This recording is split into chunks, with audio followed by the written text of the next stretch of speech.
Hi ಎಲ್ಲರಿಗೂ ನಮಸ್ಕಾರ. ಇವತ್ತಿನ ವಿಡಿಯೋದಲ್ಲಿ ಶಾವಿಗೆ ಪಾಯಸ ಯಾವ ರೀತಿ ಮಾಡಿದ್ದೆ ನೋಡ್ಕೊಬರೋಣ. ಸೊ ಇಲ್ಲಿ ಮೊದಲನೇದಾಗಿ ಒಂದು ಪ್ಯಾನ್ ತಗೊಂಡು ಅದಕ್ಕೆ 4 ಸ್ಪೂನ್ ಆಯಿಲ್ ಹಾಕ್ಕೊತಿದ್ದೀನಿ.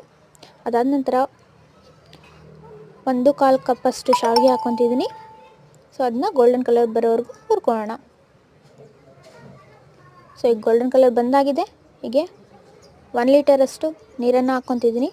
ಅದು ಚೆನ್ನಾಗಿ ಕಾಯಲಿ. ಅದಾದ ನಂತರ ಒಂದು ಚಿಕ್ಕ ಬೌಲ್ ತೊಗೊಂಡು 1 ಲೋಟದಷ್ಟು ಹಾಲನ್ನು ಹಾಕ್ಕೊಂಡು ಕಾಯಿಸ್ತಿದ್ದೀನಿ. ಅದಾದ ನಂತರ ಇಲ್ಲಿ ಡ್ರೈ ಫ್ರೂಟ್ಸ್ ತೊಗೊಂಡಿದ್ದೀನಿ ಆ್ಯಂಡ್ ಇಲ್ಲಿ ಶುಗರನ್ನು 2 ಕಪ್ಪಷ್ಟು ಶುಗರ್ ಹಾಕ್ಕೊತಿದ್ದೀನಿ. ಅದನ್ನು ಚೆನ್ನಾಗಿ ಒಂದ್ಸಲ ಮಿಕ್ಸ್ ಮಾಡಿ. ಸೊ ಇವಾಗ ಈ ಹಾಲು ಕಾದಿದೆ.